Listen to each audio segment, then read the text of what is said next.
Okay, we are going. If you'd like to get started, Mark. We're starting to get attendees here. They're popping in every few seconds, it seems. You're muted. Why don't we give it one more minute? Mark, I forgot to ask, our attendees med students or undergrad? They're a range of med students, undergrad students, perhaps graduate students. That's generally our audience. Okay.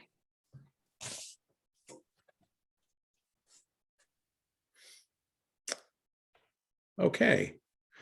Well, I'd like to welcome everybody. Thank you for coming to Rare New England's first career fair of this autumn season. So I'm Mark Horson. I'm a board member of Rare New England. So what is rare?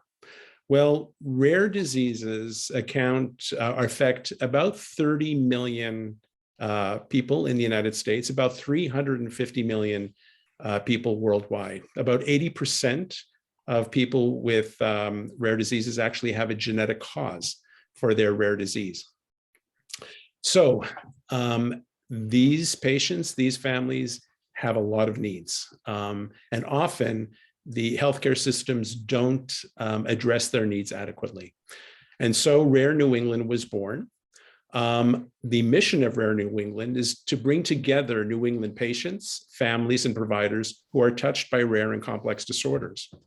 RNE offers educational opportunities, creates awareness of available resources, and builds foundations of support to improve patient quality of life. And RNE also supports the educational and professional needs of healthcare providers, and that's why you're here. Before I go on, I'd like to thank the sponsors for their generous support of RNE's career fairs. They include New England Regional Genetics Network, Homology Medicines, Ionis Pharmaceuticals, Ultragenyx Pharmaceutical, and Vertex Pharmaceuticals. Okay, so a little bit about me. So my specialty is pediatrics. I have a focus in genetics as a subspecialty, specifically in the area of biochemical or metabolic genetics. So if you think back on your biochemistry, I deal with patients and families who have defects in those biochemical pathways. Now, biochemistry can be abstract and rather dry, but it is patient contact that really puts the human back in biochemistry and shows how relevant the urea cycle or the electron transport chain really is. So why are we doing this program tonight? Because genetics impacts almost every area of medicine. So as you can imagine, there's a growing need for geneticists in this country and abroad. Patients and families want and need to hear information about the diseases they have, information to plan their futures, information as a couple with a family history looking to have children, information about effective therapies now available for genetic disorders. And considering that there are over 7,000 rare diseases and growing, that's a lot of information that needs to be shared. But the impact of genetics is not just in rare diseases. Genetics also impacts how we manifest lots of mainstream diseases, including COVID, how we respond to disease, how we utilize medications, what medications are available or effective or safe, and so on. So this evening, you're going to hear from 3 physicians who specialize in the area of genetics: a general clinical geneticist, a specialist who treats patients with genetic metabolic disorders, and a laboratory geneticist. You'll hear a little bit about what they're doing, how their genetics expertise has helped to treat their patients and families, or how the experiences have impacted their own lives. A Q&A session will follow the 3 presentations. Please submit your questions as we go into the Q&A area, not in the chat area. After that, I will guide you through additional opportunities to learn more about genetics. But first, you might think that liking biochemistry makes me a nerd, and the fact that I bring some biochemistry into the clinic makes me even more of a nerd. Well, fun fact, I am a nerd, but we genetics nerds can have fun too. Let me show you how with this very interesting genetic pedigree.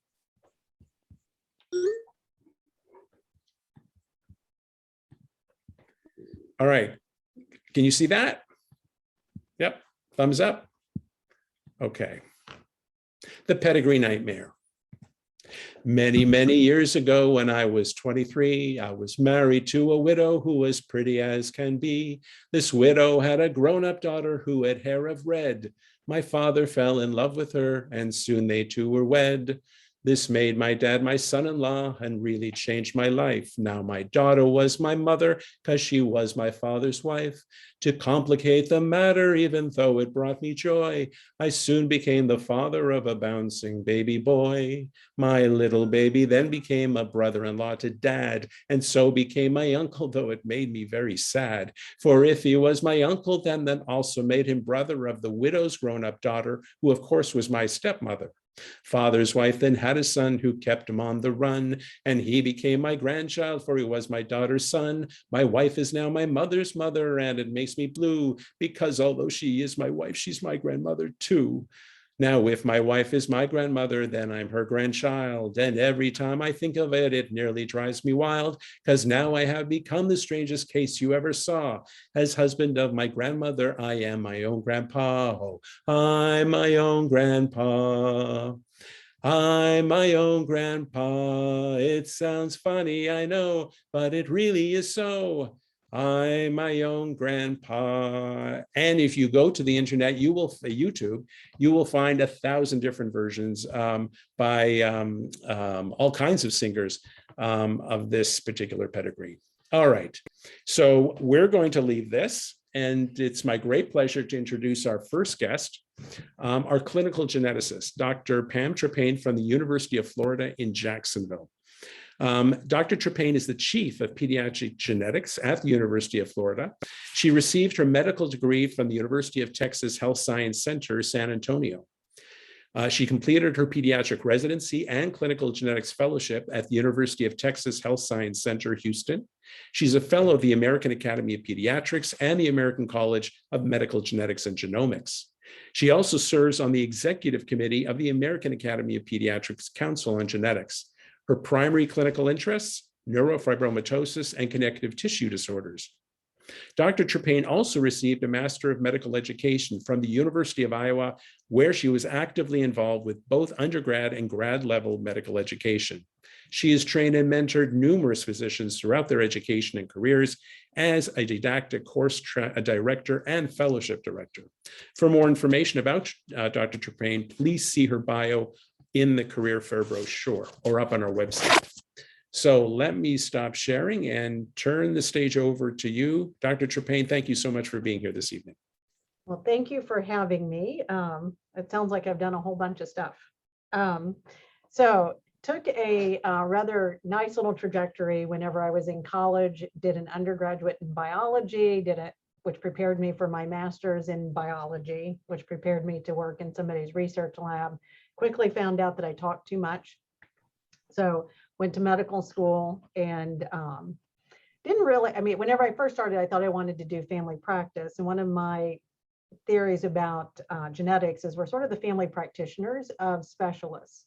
On any given day, I see almost all sorts of things. But I quickly figured out I needed to do pediatrics. So I ended up doing peds and then a fellowship in genetics. So my typical day can be anywhere from doing a consult in the NICU for a baby with multiple birth defects and trying to figure out what that is. Is it something that's easily, because you talked about rare diseases, but we also take, I don't think of what we take care of as rare, but we take care of the rare of the rare.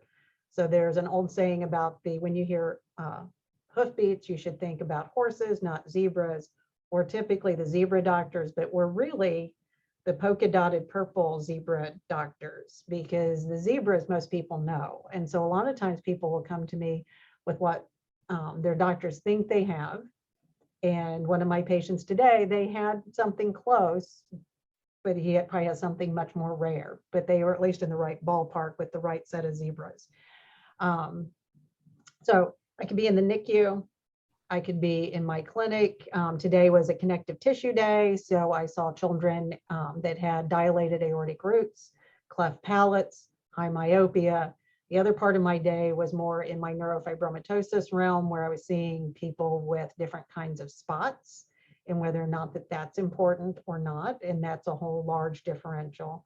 And then finally, a child with obesity, polydactyly, and a retinal dystrophy. So it can range anywhere from being referred from cardiology, from ophthalmology, to your hepatologist, and trying to sort those out. And what I find very intriguing about doing genetics is, one, no day is exactly the same and it's never boring. We get to make some really cool diagnoses. The more this has gone on, the more rare things that we find. We're finding people that may be one of 30 people described in the world with a condition, or something that is more common. We have now developed some therapeutics for different diseases. And I know Dr. Arnold will probably talk a little bit about different therapies for metabolic diseases, but also a fair amount of our retinal diseases are getting gene therapies. And we, within the last week, found someone who actually had a treatable form of blindness with the gene therapy. So we're all over the place. So if you like variety and you like the tech part of it and going through all of the sciencey, geeky things, it's really cool. And then on the flip side, we're also very non-tech, trying to explain things to people. It can be the educational part, but also helping people cope with a new diagnosis. That they have a child, the mom today said she just didn't want her child to have the diagnosis we were talking about. And that's fair. I don't want my kids to have things either. I want them to have happy, healthy lives. By making a good diagnosis, we can help the parents provide a good, happy, healthy life. But helping people cope and find their way amongst all of our healthcare system. And so sometimes what we do, besides providing that emotional support, is providing the pediatricians and actually internists, because we also see adults as well, but finding their way through our healthcare system and making sure they have all the right therapies in place. Are you seeing the right doctors? Do you have the right team of people to help you appropriately care for yourself or your child? So I find it just a fascinating field, even this many years later after I started. No day is the same, highly technical, also very emotional, and a fair amount of counseling and psychiatry.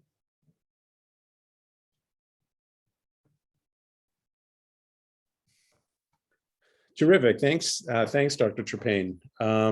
Again, if you have questions, please write them in the Q&A, and I'll pose those questions to the speakers after all the presentations. So we're now going to hear from Dr. Georgianne Arnold from the University of Pittsburgh. She is a biochemical or metabolic geneticist. Dr. Arnold graduated from Indiana University and received a master's in medical genetics from Indiana University, Purdue University in Indianapolis. She received her MD from Upstate Medical University and completed residency in pediatrics at Northwestern, and a fellowship in clinical genetics and clinical biochemical genetics at the University of Colorado. She has been a clinical and biochemical geneticist for 30 years. She is currently the clinical research director for pediatric genetics and genomics at the University of Pittsburgh Medical Center. Her interests are in clinical outcomes research and development of clinical practice protocols. Also notably, she just recently completed 2 years as president of the Society for Inherited Metabolic Disorders, the professional society for biochemical geneticists in this country. Thank you, Dr. Arnold, for joining us this evening. Well, hello. And I'm going to start out with a little slideshow. There we are. So, oh, I forgot to share my screen.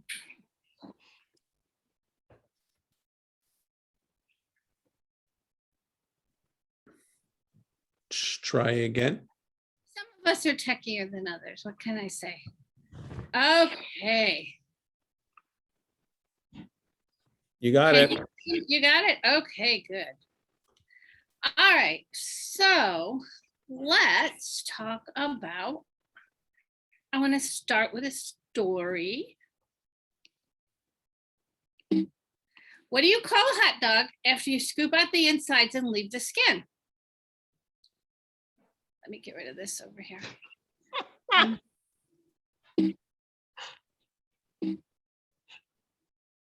Halloweenie. Haha. Okay. So, yes, this is me. I'm at University of Pittsburgh right now.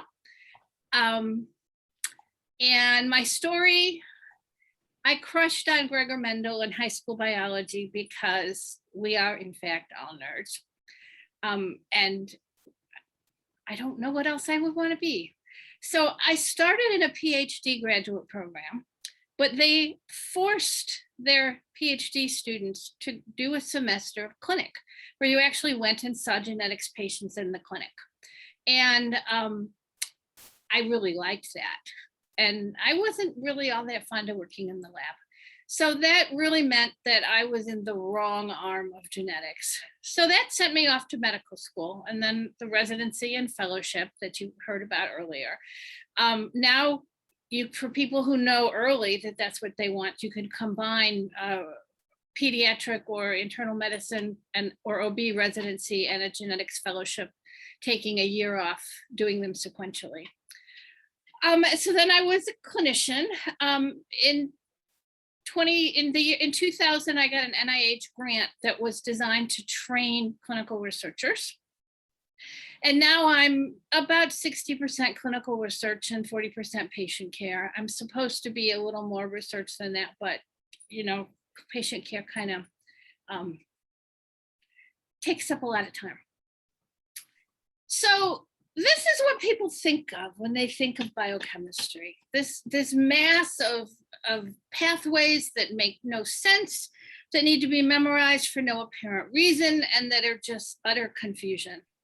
But that's really not what it's like. It's just the way it's taught. And there's a secret that they don't tell you in school, which is if you strip these things down to the basics, the metabolic pathways all make perfect sense. You just have to tear it down far enough to the basics before you realize one thing leads to another. And then suddenly they all make sense. So why do I love biochemical genetics? Well, it is working at the state of the art. I did gene therapy today, and I'm doing gene therapy tomorrow. We are treating patients not from textbooks, but like from journal articles or from calling experts in the field for tricks they've learned that they haven't published yet. So it's really state of the art. I get to solve fascinating puzzles.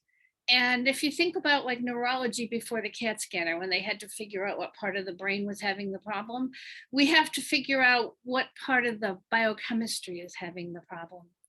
And then, of course, how to fix it. And it's really a unique mixture of acute care and routine management. So sometimes as a specialist, you don't necessarily get bonded to your patients and get to see them grow up like a general pediatrician would. But in the metabolic disorders, you do, because you see these patients back all the time. You follow them throughout your life. But when they come in crisis, you have a specialized knowledge that you can often pull them back from the brink. But you don't have to do it every day like an ICU doctor. So that would be too much stress for me. So in fact, it's for me a great combination of being able to do some sort of primary care following patients. And in fact, I had a patient born with a metabolic disorder called MCAD, which is an inability to break down fat. And she was diagnosed on newborn screen, but was very, very sick. When I called the family to tell them about the newborn screen, I had them bring her in, and she was very sick already. And without newborn screening, she would probably not have survived. And we had a lot of ups and downs when she was a baby. But then I moved away when she was 8 or 9. But they found me to invite me to her high school graduation a couple of months ago. And it was such an honor for them to have sought me out and found me, and to see how good and happy she is and that she's going off to college. And that's kind of one of the wonderful things. Why else? Well, you can do a lot with it. You can be a bench researcher if you want, which I did not. You can do clinical research, you can do no research, but generally research is what ends up getting really interesting. When I first started, I didn't see how I could do research because I thought I wouldn't have any ideas. I wouldn't know what to study. I wouldn't know what to do. But once you start taking care of patients, the ideas flow because you're like, well, why? Why do all these kids have a low hemoglobin? Why do they all seem like they have ADHD? Why, what's going on with these patients? And you'll have a lot of ideas. You get to be part of a small elite team of national and international colleagues, which is very nice. It's a small pond. And you get to know all the other fish all over the world. And we have meetings in good places. This is just a smattering, but I've presented papers in Belgium and Paris, Sydney, Tokyo, Geneva, Milan, Cambridge, and all kinds of really good places. And in fact, I just missed another meeting in Sydney because, of course, we can't go to Australia right now. But I would have been there. And being a rare disease doctor, I think Mark kind of touched on this, it's really rewarding. And you get to work with people who have a great sense of humor, perhaps warped, but great. So it's a field that, in spite of how serious it is, can actually be quite fun. I remember in my last job, we had our conferences in an internal medicine conference room. We had to walk through the internal medicine hallway. And those people never smiled. They never laughed. They were so serious. And like, life is too short for that. So these are the reasons why I love biochemical genetics. And I'm sure that you all have plenty of questions if you want to ask, but I would tell you when you take your biochem, if you haven't done it yet, to really don't think about it as a bunch of disconnected pathways. Think about it as something beautiful, that one thing flows right into the next. So, okay, that's what I have to say. Someone who speaks to my heart. Okay, thank you so much, Dr. Arnold. Our third speaker is Dr. Lisa Braley, a laboratory geneticist. She obtained her undergraduate degree in biology from Harvard University and her medical degree from the University of Connecticut.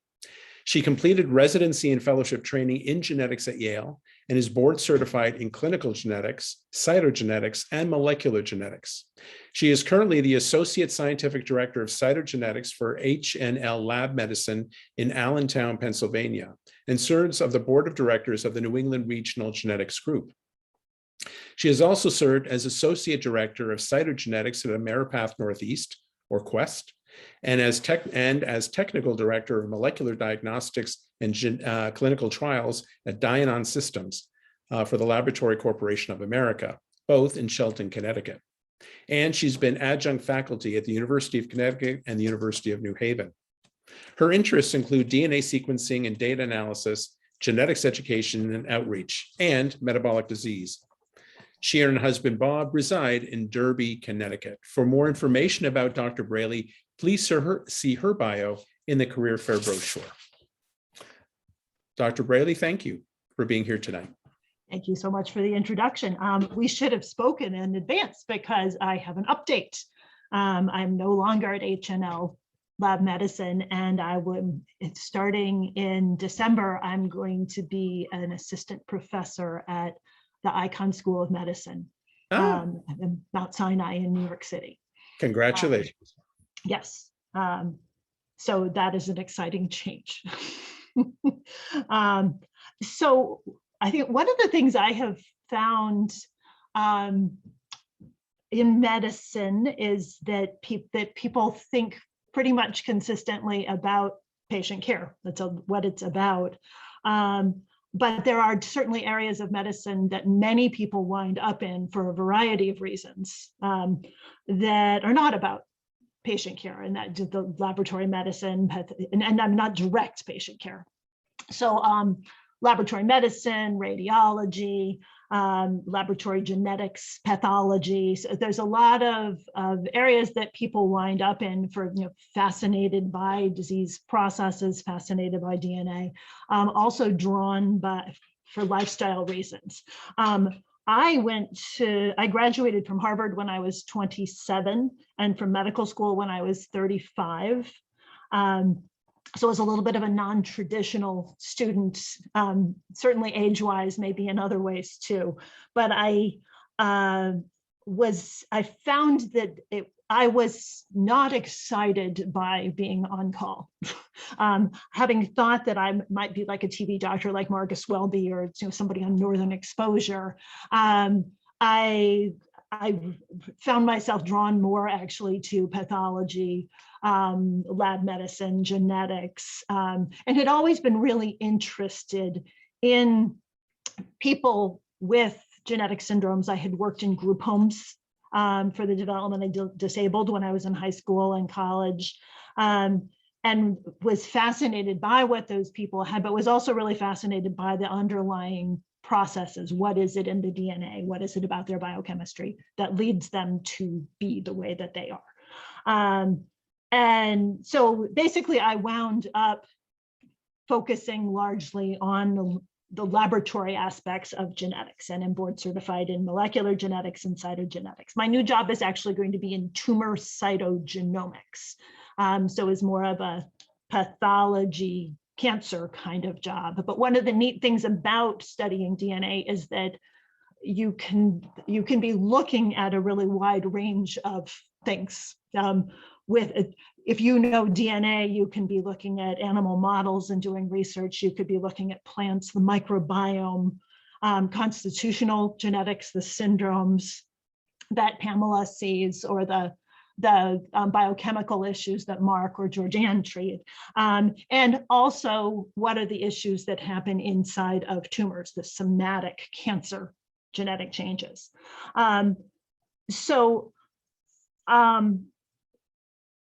One thing I think it's important to recognize, I don't necessarily have to have an MD to be doing what I'm doing. A lot of people who have these laboratory jobs, like I am working in, have are PhDs, and that puts me in like sort of an interesting dynamic of whether I'm a real doctor.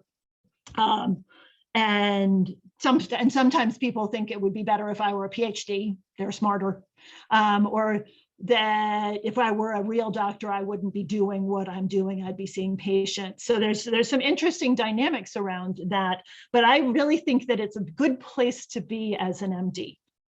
It's very nice to have the medical training and knowledge when I am actually looking at DNA results. And that it's a little bit different than the PhD, what a PhD might bring to the table. Sometimes I wish I had a PhD. I wish that I had perhaps more research skills. I'm not a big researcher. I've basically focused on diagnostic genetics.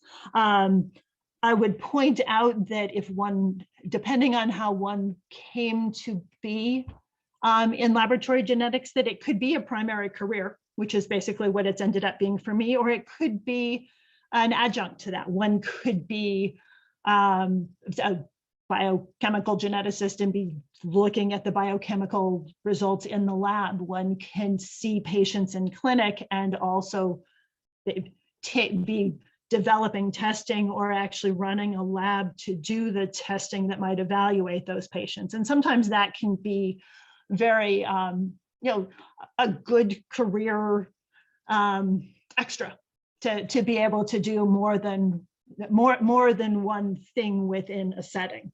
I would like to present just one case that is an older case, somebody I actually saw when I was in clinic. This was a patient, and I am going to share my screen to show this. Let me see, screen one.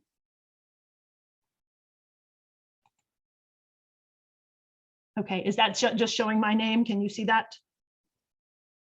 Okay, good. Thank you, Mark. So that's just my name.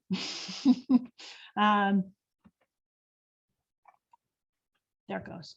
Okay, so what I had was a patient who, she was a newborn baby who meowed like a cat. She had been, the pregnancy had been uneventful. The baby was in the NICU meowing and was also very, very sick. Clearly like unlikely to survive.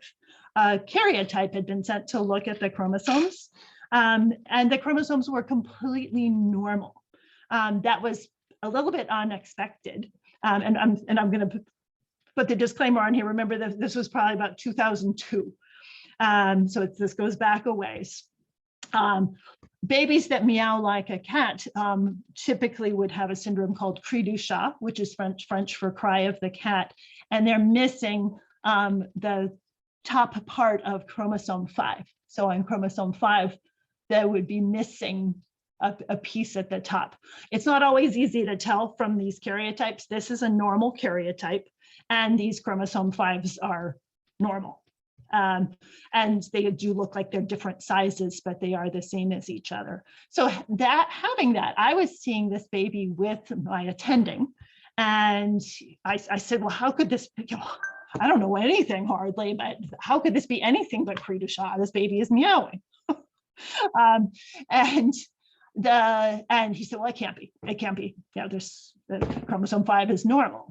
And so the stuff that makes the laboratory really interesting was we went and checked it out in the lab and could see, yep, the chromosome 5s look normal. And we wondered, well, what else could be done? And we talked to the fellow in the lab, and she said, I think we have the chromosome 5 FISH probe, which would be a fluorescent probe that would match up with the top part of chromosome 5 and show if maybe there was something missing that we couldn't see through the microscope.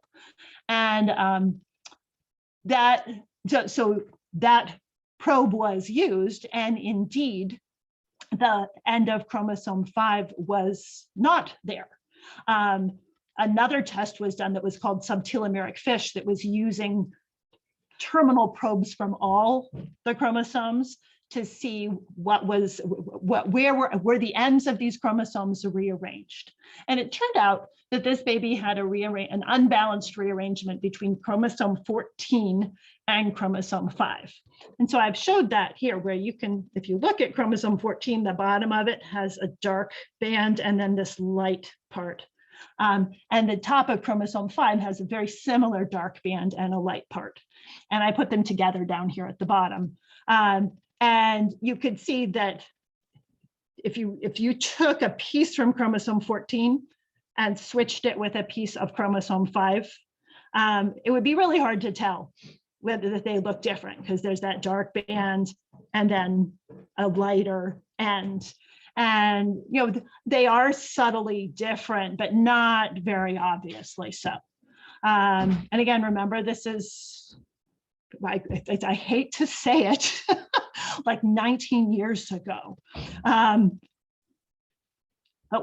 So with those subtelomeric probes, so those probes, this is just a little diagram of what that would be. Like if I said the chromosome 14 probe had red fluorescence on it, and the chromosome 5 probe had green fluorescence. They're mixed together in a test tube and applied to those chromosomes. And the chromosomes wound up showing that the chromosome 5 had chromosome 14 material on it, and the chromosomes 14 were normal. So this is an unbalanced rearrangement where there's extra chromosome 14 and missing chromosome 5. And this has lots of implications, because this means this baby has a syndrome. The baby did indeed have cri du chat. there was a very good reason that baby meowed like a cat. They were missing the end of chromosome 5. But they also had more because they also had trisomy for this part of chromosome 14 that would make the syndrome worse. Another implication is that one of the parents could be a carrier of this and have a balanced version that could be passed on in unbalanced form to the baby. So basically what I'm trying to get at as I tell a story like this is that genetics is pretty cool because it's not always obvious.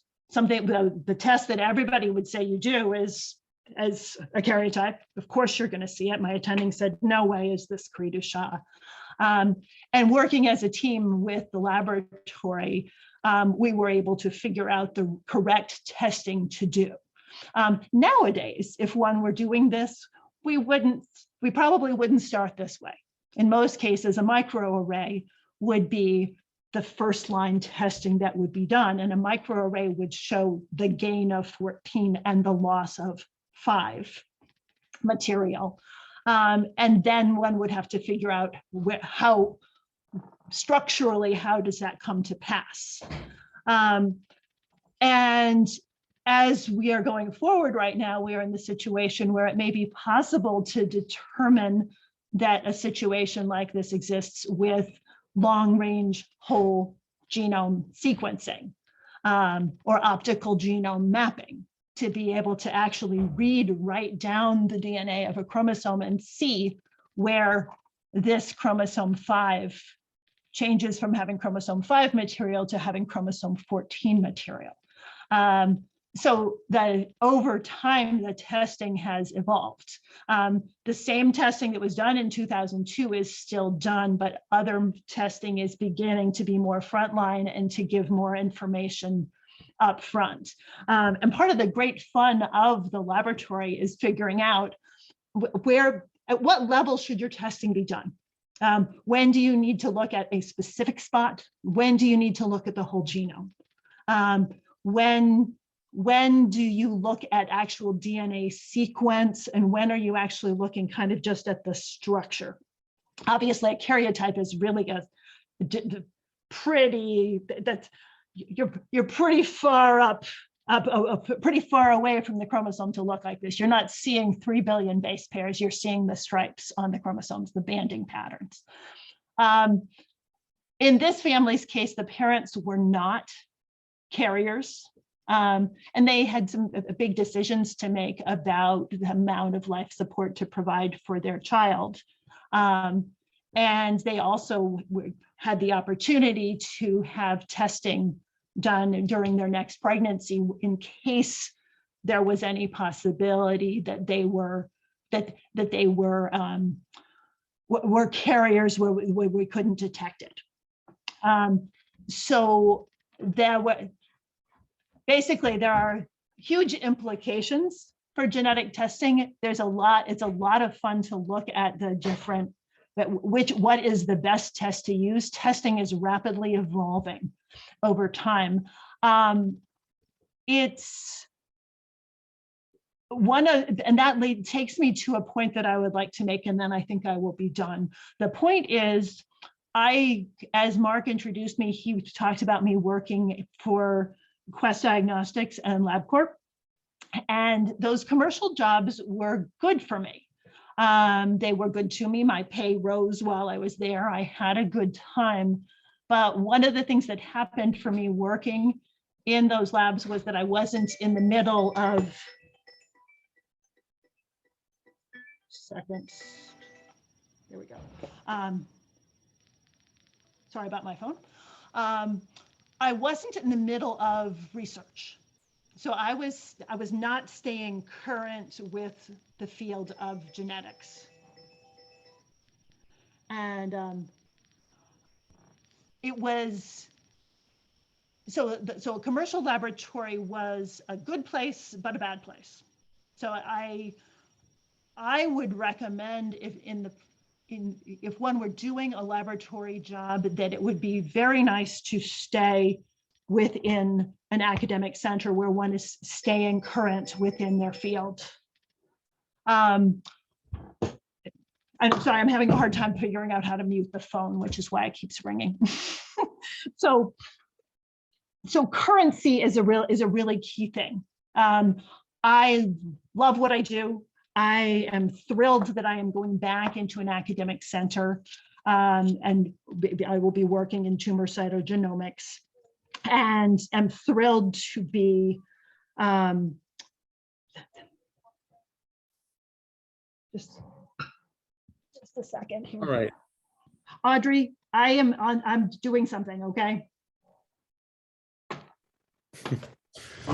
My deep apologies for that. So basically, it's important to stay current. The commercial situation was a good job, but I would recommend that a laboratory job be part of a clinical or research career, or that one stays in touch with an academic environment.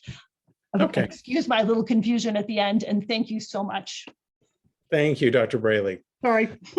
All right, so we've heard from 3 geneticists: clinical, biochemical, and laboratory. So let's get to some of the questions that have been sent in. Dr. Turpin, I guess, what first made you interested in medical genetics? What triggered your decision to specialize in this area? And actually, Dr. Braley, can you unshare your screen? Oh, sorry about that. Yes. Let me find it. So my interest, actually retrospectively looking back, was always there. I just didn't know that that's what it was called. So Dr. Arnold, talks about her crush on Gregor Mendel. I apparently did too, but didn't learn about him until I was a senior in high school, and I just thought the Punnett squares were just fascinating. But then, I went and got my biology degree. You fast forward, I was a medical student when they figured out imprinting and Angelman Prader-Willi. And the foreshadowing part of this is I went to a grand rounds as a third-year medical student, and I thought, this is fascinating. And I looked around the room and everyone else was asleep. I'm like, how are they asleep? This is fascinating. Still didn't know I was supposed to be a geneticist, but my first rotation of pediatrics was a shared rotation amongst many things. It included genetics and the Shriners Hospital. And so I'm sitting in the middle of a bone dysplasia clinic and look at my future mentor and went, how do you do this job? This is my job. And so she became my mentor from my first month of internship, and then stayed and did my fellowship with her. But if you kind of look back throughout my whole life, it's always been there. It just didn't have a name and a real focus. I actually taught undergraduate genetics after I got my master's degree while I was working in the lab. So I've always had the interest, but it sort of was serendipitous, all the things that fell into place. But clearly, every now and again, I would think I wanted to do sports medicine, to which my mentor would look at me and go, no, you don't. So, and I actually use a fair amount of sports medicine because I do connective tissue disorders. So I take care of all those hypermobile people. And so I use a fair amount of my love of sports medicine and physical therapy and stuff like that. And you use all of those tools every single day.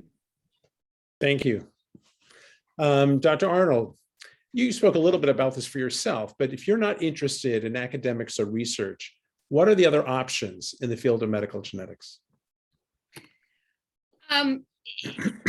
Well, you heard a little bit today about, well, if you're not interested in lab or research, okay. Many clinical geneticists are clinicians. They don't do research and they don't work in a laboratory. But it's very difficult to make a go of private practice financially in genetics. There are a few private practice genetics, but most people do work in some kind of an hospital or academic-based center. But you can be 100% clinical. It's just after a few years, you'll begin to discover that you're seeing all these questions and you want to learn how to answer them. Okay. Dr. Braley, what does a career in medical genetics look like for a physician scientist, an MD, PhD? Well, I'm not one, but I think that it often involves a mix. Someone will run both a diagnostic laboratory and be part of, we'll see patients in clinic and combine those two in doing research projects. So I know people who study Williams syndrome and see patients with Williams syndrome, and then have taken that into, because Williams syndrome has cardiac genetics in it, have also worked in a cardiac genetics clinic. So I think there's a lot of options where people will actually be involved in developing testing. We'll have a grant for something related to both their clinical and laboratory work. And I think that can work very well if you have a place that allows for good balance between those areas. It can be hard to balance a clinic and a research and maybe a service laboratory, also a diagnostic laboratory. And I think that's one of the biggest issues that people run into, and that I've been happy not having that research component, because in a commercial laboratory, I could focus on doing the diagnostics, get it right, turn out the answers, make sure the laboratory is run well, and do it. I'm also very excited to have more of an opportunity to explore whether it's possible to do research and answer some of those questions that come up. Thank you. Dr. Trepayne, I am a current fourth-year medical student and recently applied to residency programs in pediatrics and pediatrics genetics combined programs. Any insight on what's the better path? So there are pros and cons to almost everything that you do. I think Dr. Arnold and I did this in a very similar way. We did our peds, and then we did the genetics fellowships after that.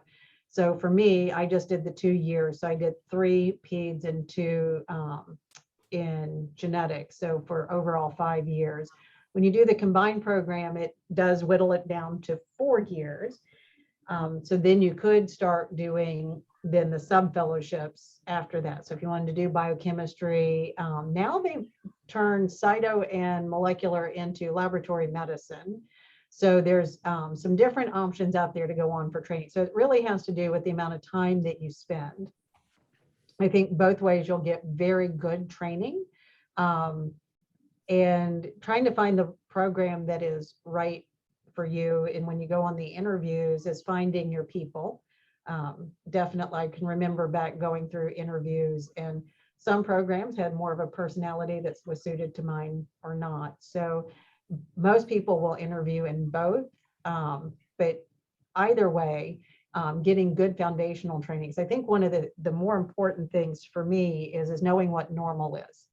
Because normal is a very, very broad range. And so whenever I finished fellowship, I actually had commitment to the military. And so I had to work as a real pediatrician on my feet doing pediatrics. And I also did training when we could still moonlight. So I did a fair amount of moonlighting as a pediatrician. And that is invaluable whenever you're in clinic and people start asking you just pediatric questions about normal growth and development, that you've actually done that repeatedly, so you know what you're comparing to. So getting that good foundational balance. And there are combined programs out there too, to put a plug in for internal medicine and genetics. And then there are colleagues of ours that have done OB and then do maternal fetal medicine and genetics. And so getting that good solid quote normal and the normally abnormal base, right? So you know where you're working from and what kind of histories are you going to take whenever you start going into more of these purple polka dotted zebras. So anything that's going to give you that good solid base, but the combined program should be providing that as well. That was a long-winded answer, sorry. Yeah, thank you. So, Dr. Arnold, are there concern? Okay, so mid-level encroachment, meaning non-physician health professionals who are now working side by side with doctors and are replacing or doing jobs that at one time doctors really did. So are there concerns about mid-level encroachment in the field of medical genetics as a physician? Good question. And I see that many physicians are indeed quite worried about that. We actually, because we have so many referrals and we got so backlogged for appointments, that we actually hired some nurse practitioners. And it turns out Pitt has a nurse practitioner training fellowship program that's a year long. And I would say that it's overwhelming for them. I'm concerned about keeping them because they're finding it so overwhelming. And I don't see any of them wanting to compete for my job. I also worked with a nurse practitioner for the biochemical genetics program in my former job. And again, she took care of the simple things like PKU, but she was not in the least bit interested in taking care of hyperammonemic coma and any of the patients who were who had severe diseases where they could crash and burn. So it's not something I really see happening for genetics. Okay, thank you. So, Dr. Trepayne, I work in a retina clinic, and one of the hardest parts of this specialty is the lack of treatments. Is this common in genetics? What portion of your patients can you only closely follow with little or no treatment solutions? And actually, I would ask Dr. Arnold as well. But start, Dr. Trepayne. Yeah, so usually this is why people like doing metabolism, right? Because we don't have cures for most things, but we do have some treatments. We have enzyme replacement therapies, we have dietary therapies, and that's what makes that part really rewarding. Most of what I do, I don't have a treatment for. The retinal disorders, though, are, that's a really exciting field because there's all sorts of gene therapies that are being developed for that as well. So it's also a very exciting place to be. But for many things, it's the diagnostic odyssey and helping people understand what's going on and a lot of the care coordination and what I call bearing witness to what's happening. And you're being with the family. And that is also a valuable treatment. It doesn't cure anything. It might not really medically make things better, but you make, like Dr. Arnold talked about, that family called and asked her to come to their child's high school graduation, not because she had the cure, but because she was there. She explained it and she cared for them. And so it does give us an opportunity to practice what I call old-fashioned medicine. So even though all of our technology is moving very quickly forward, we still have to care for our patients, and that caring and providing that that comfortable place. And I have some patients that I know like nothing more than what the parents know. There's like 5 articles that have ever been written, but just the fact that they can sit in our office and we know what they know and they don't have to explain it. We know what the child has and we're all talking the same lingo with them. That in and of itself can be invaluable for the parents. Excellent. All right. For the Can I bring up one point? Yes. Pamela mentioned the combination of molecular genetics and cytogenetics, which for me are 2 separate board certifications, into laboratory genetics and genomics, which is what the specialty currently is. And so it's now a 3-year fellowship to do cytogenetics and molecular as this one field called laboratory genetics and genomics. So it's the time commitment to go into laboratory genetics has changed. And it's interesting because most places have a cytogenetics lab and a molecular laboratory as 2 separate labs now, and it will be interesting to see how that evolves over time as people come out with laboratory genetics and genomics certification, because I think literally the first people who would be certified in laboratory genetics and genomics are coming along in training right now. I don't think anybody has actually completed that fellowship at this point. So it's so it will be interesting to see how that goes, and it's important to recognize that that is a 3-year fellowship at this point in time. That's all. Thank you. Okay, thank you. So at this point, we're approaching the end. What I'd like to do now is show you some, for those of you who have an interest in genetics, some other things that you can do to cultivate that interest. And I'm going to share my screen and go through these with you, and we will send these out to you as well. Do you see the additional learning experiences? Is that on the screen? Yep. Okay, Yes. perfect. Thank you. So, and for any questions, please write to this address. And if any of you, we didn't get to your questions, please write also, and we will get those answers to you.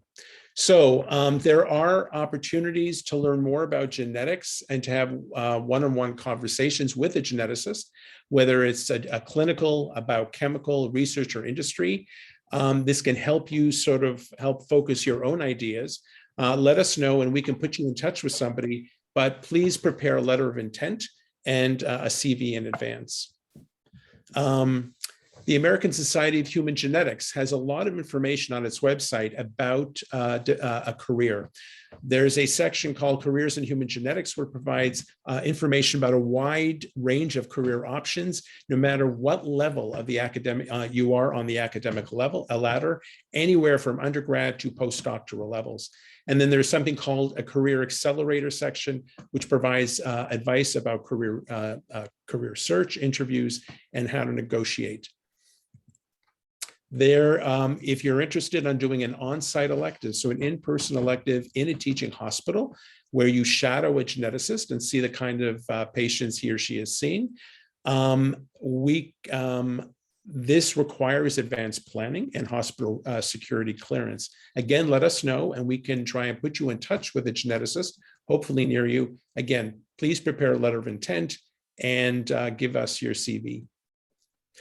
If an elective is a shadowing experience in a hospital setting, then an online elective is an online counterpart in which we hear about 2 or 3 diseases and the patients who are living with those disorders.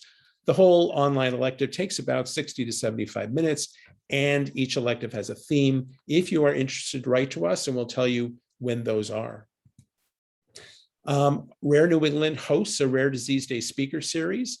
Rare Disease Day is the last day of February every year, and RNE brings patients and caregivers to medical audiences around New England from January to March. Each 1-hour presentation has a brief 15-minute medical overview, and then we hear about the patient experience. Last year, because of COVID, all of these were online, and I suspect many of them this year will be online as well. If you're interested, we can tell you about those. And this reflects some of the centers and the diagnoses that we heard about last year. The American College of Medical Genetics has a Summer Scholars Program, which is a funded 6-week elective experience for first-year medical students only. So this is the summer after your first year of medical school. Applications are usually come out in December, and they're due in February, but you really have to go through an institution. You can find out which institutions have applied by going to the Summer Scholars Program webpage. And then finally, the Global Genes. Global Genes is another organization focusing on rare diseases. They have a Rare Compassion project where they match applicants who must be a medical student with patients and families with rare diseases. Applications are accepted year-round, but matches occur quarterly. And those who are matched can write an essay and qualify for a scholarship for Rare Compassion. Again, we will send these out to you so you have a written copy of this. So with that, I would ask you, please stick around just for an evaluation of this program. We'd love to hear from you about any of these programs that you would like to hear about. If you have questions, please let us know that as well. So Kevin, why don't you lead us in the evaluation? And thanks everybody for coming this evening. Thank Thank you. all for of you. This Thank you is so much. this is very interesting. Thank you so much for sharing. It used to be you had to explain to people how to do things like polls in Zoom, but I think a lot of us have done this now. So I put up a poll. There are 4 or 5 questions. I believe you can answer them just on your own. And we'll do that for about a minute or 2 here. Oh, and you can scroll up so you can get to all the questions. Yep.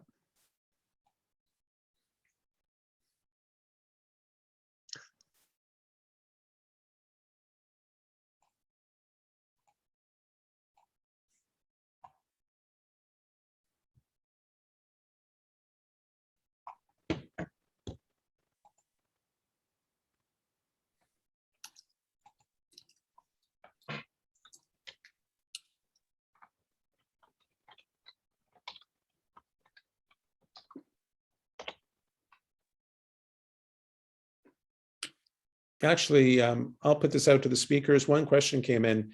Any good book recommendations, nonfiction or fiction, regarding in the field of genetics? Any suggestions? Yes. The Immortal Life of Henrietta Lacks is fascinating if you haven't read it. I don't know how different the movie is from the book. One of the main characters in the book was someone who was a grand old mentor of genetics, and I was a little bit shocked at the paternalism of the early years before I knew him. But that's a very interesting book. Oh, what else? I would actually say, the movie Lorenzo's Oil tells the story of a young boy who was diagnosed in Boston in the late 80s with X-linked adrenoleukodystrophy, a neurodegenerative disease. And at that time, disease foundations were rather supportive of research, and but there was nothing to offer such patients. And the parents took the reins and tried to do their own research to find a treatment which in the long run probably hasn't been that helpful, but does probably help a subset. But what they did is they galvanized the disease foundations to become very assertive and much more proactive and involved in pushing forward the field of science and the field of medicine. And it was that disease in the United Leukodystrophy Foundation which actually moved that forward. A book that's somewhere between a textbook and an atlas is Smith's Recognizable Patterns of Human Malformation, which is just a really interesting set of pictures and short synopses of diseases. That's an easy way to be fascinated and see the range of genetic diseases. Okay, well, the hour is late. Thank you all for attending. Speakers, thank you so much for sharing your experiences with us. Folks, stay in touch, reach out to us. We'd like to help you in your thinking. Have a good evening. Thank you so much. Hey, Mark, Thank can you you. stand for a second? Sure. Okay. All right. Do you guys need anything else from us? No, thank you All so right. much. Thank you. It was All right. fun as always. Good seeing you guys. Thanks. Did you get my outline for the how-to, Mark? How to do- Yes, I did. Yes, I Okay. did. I'll get it to it over the next few days. Okay, thank you. All right. All right. It'd be nice because the next week, Board meeting. a quarter It's the quarterly 14th. meeting, and if I could say it's done, I would feel very happy. Thank you. All right, Bye good. bye. All right, good night. Hey, Kevin, thank you so much for taking on Yep. that responsibility. No problem. All right. Have a good great night. night.